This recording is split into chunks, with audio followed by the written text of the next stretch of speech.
Most funding ads fail because it's something that nobody really pays attention to anymore. Everybody's looking at the numbers, looking at ads, looking at the systems, automations, emails, text messages, but not a lot of people are really looking to the actual call process. Whether it be a 1-call close or a 2-call close, doesn't really matter. You're talking to another human being. And the more that they like you, the more likely they're actually going to pay you some money.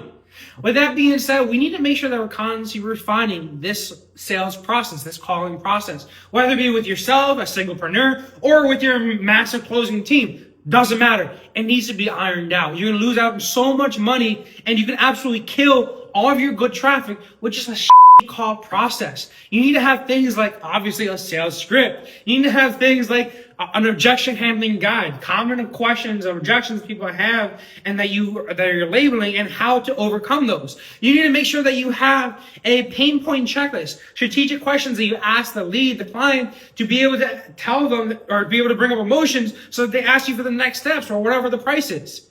You need to have those questions, and it needs to be ironed out for all your closers. And another thing too, if you're building a sales team, why don't you have a scorecard? Your scorecard should be able to keep the closers accountable and on track so you can better hit your goals. All that needs to be ironed out, and it needs to be systematized to a T. I'm telling you, because you can waste so much money on ads, but if you have a bad sales call, that guy is not going to buy from you, right? So make sure you iron down your sales process, because in my agency, I've talked to a lot of competitors, and there's usually a lack of communication between the ads and the actual sales calls. And the sales call people just blame everything on the ads, which in reality, maybe the sales call kind of maybe sucks.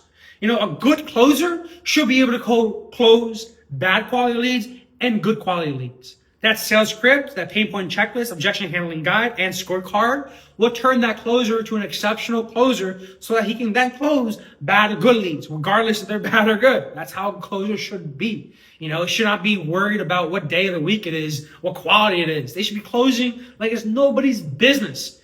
And those documents, those systems that you're about to implement into your business will allow to do so. If you need help with this, reach out to me. I got your back. Peace.